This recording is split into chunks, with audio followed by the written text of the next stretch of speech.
If you're an F1 fan when there's an extended period of time without a race going on, typically what you do is you watch older races to either pass the time or remiss whilst you wait. And seeing as the next Grand Prix in Baku is still a couple of weeks away, now is a great time to get the nostalgia juices flowing. Usually there are certain races that people like to go back and re-watch. Certain examples include Germany 2019, Belgium 1998, Brazil 2016, the European Grand Prix at Donington Park in 1993, and my personal favourite, Canada 2011. Of course, there are several others that have an iconic status among fans. However, there's one race which I don't think gets the kind of attention that it should, and is potentially a phenomenal event that you've not seen yet. Perhaps for obvious reasons, but we'll come on to that later. This is the story of the 2001 Brazilian Grand Prix. 2001, of course, was the beginning of an era of Ferrari domination in Formula 1, rarely being challenged and making the sport look like a piece of cake. It was an ominous sign when in the previous race in Malaysia, which was also a great race by the way, where the Ferraris had an awful portion of the race, yet despite all of the issues as you see here, won it by a very healthy margin. I mean, it's not a surprise given how good the F2001 was. However, all the signs were to say that despite McLaren and Williams indicating improvements in performance for Brazil, a Ferrari victory was still the expected outcome. In the build-up to the race, there was a lot of talk about the track being quite bumpy. Then Minardi driver Fernando Alonso said that it was so bumpy, drivers could have lost their vision of the track. It would take him until 2019 to discover in race format that Sebring is motorsport's bump master. In qualifying though, it all seemed really close up at the front. Second to 6th place was separated by just over a tenth of a second. However, the gap between first and second was just over 3/10. So the winner of this race perhaps wasn't quite as up in the air as thought. Michael Schumacher claimed pole position with his brother Ralph in the Williams alongside, which would be the first time two siblings would start a race on the front row together in F1 history. If you're a Benetton supporter though, then unfortunately they would be significantly off the pace. Jenson Button qualified behind Alonso's Minardi. Drama though would befall the home hero on the lap to the grid, Barrichello having to run back to the garage up a fairly steep incline to try and get into the spare car. Oh yeah, those were still a thing as well. Onto the grid he did go though. Yet despite this, when the race began, one car refused to leave its grid spot, which was the McLaren of Mika Hakkinen who stalled. Frantically waving his arms, he was miraculously avoided by everyone behind him, which was quite a lot of people as Mika was third on the grid. The safety car was brought out, who in the process should have copped a penalty from the race stewards after merging onto the track over the pit lane line. Stop and go perhaps? Well, as it turned out he wouldn't be needed for the rest of the race.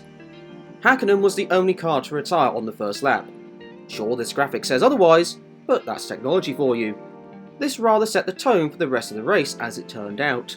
Just one lap behind the safety car later, and Michael got what looked like a good start. Montoya though had other ideas and produced a wonderful move on Schumacher to grab the lead with a merciless, no-nonsense inside pass, squeezing the reigning champion to the outside onto the grass. A crucial move that would help make this race as exciting as it was. It didn't get much better for the Schumachers and Ferrari as Barrichello and Ralf Schumacher collided coming into Descida del Lago, putting Rubens out of the race and Ralf several laps down. Eager marshals, by the way.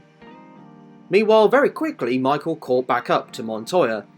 It was obvious that whilst the Williams had improved, the Ferrari was the better package. Yet even with Montoya making a few mistakes, Michael couldn't find a way past the Williams. The Ferrari was fastest everywhere except the most important area, the exit of Junção to the Senna S, where the Williams was the fastest car in the speed trap.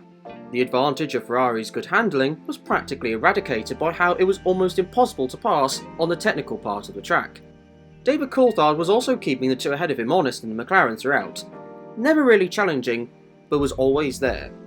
Entering lap 12 and Jacques Villeneuve appeared to shake his head as he entered the pits.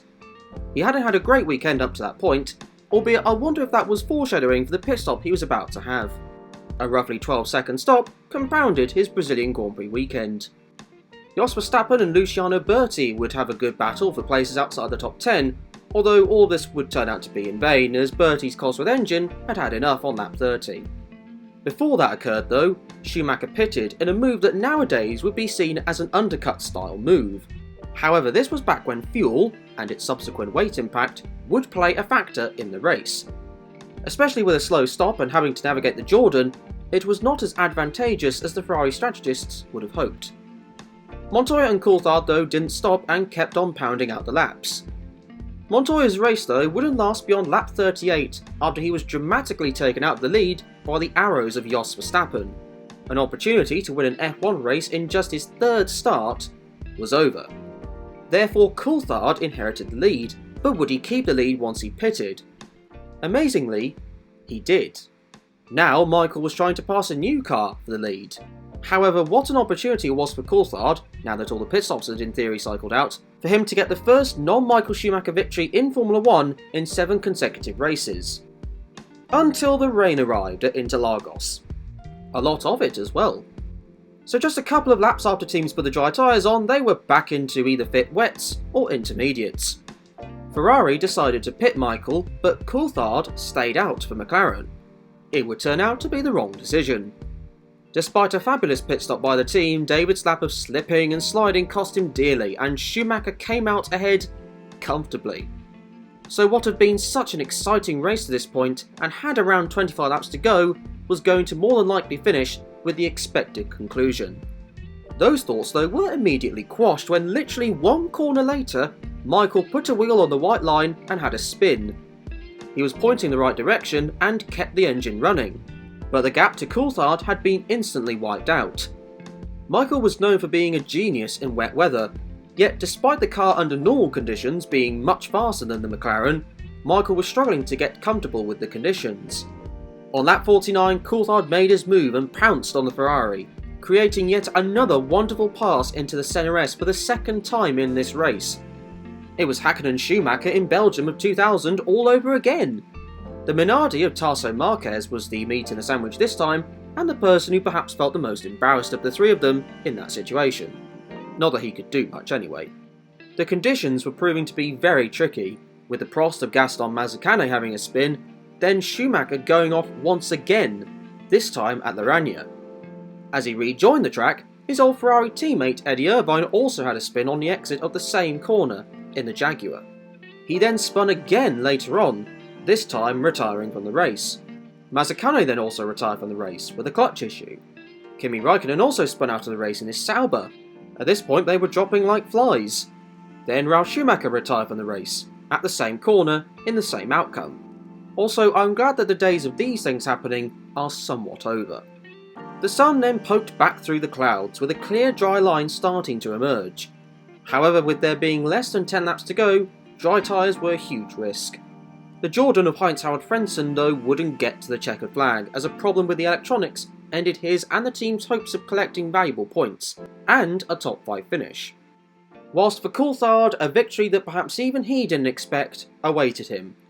A winning margin of over 16 seconds to Michael Schumacher, with the Sauber of Nick Heidfeld collecting 3rd place, 1 lap down. It would be the team's first podium since 1998 in Belgium, and be their only podium until 2003. A phenomenal race from start to finish. Action throughout the race and throughout the field. However, I think we have to thank Montoya for that exceptional pass on Schumacher for making this race as good as it was. In my eyes, if he doesn't pull it off, Michael has a fairly routine victory. In all honesty, Montoya should have been the most deserving of that win. However, David did more than enough to earn the 2001 Brazilian Grand Prix. This race was perhaps forgotten about because of how the season was in an era that was dominated by Schumacher and Ferrari. Plus, another arguably more dramatic Grand Prix happened just a few years later in the same location in 2003. In my opinion though, this is a better race. Maybe not as dramatic or as chaotic, but it had so many amazing moments, so many pieces of fabulous driving, so many moments of excitement, and strategy that was completely up in the air. It was fantastic. I highly recommend watching this race if you haven't in a while or not at all. I'll link it in the description for anyone who's craving some Grand Prix racing during this lull in the season. In the meantime though, thank you very much for watching. I hope you enjoyed this video. What are your thoughts on this race? Plus, what great races do you think are forgotten about by the majority of the F1 fanbase? Say in the comment section down below. However, until the next video, be kind to each other and enjoy the rest of your day.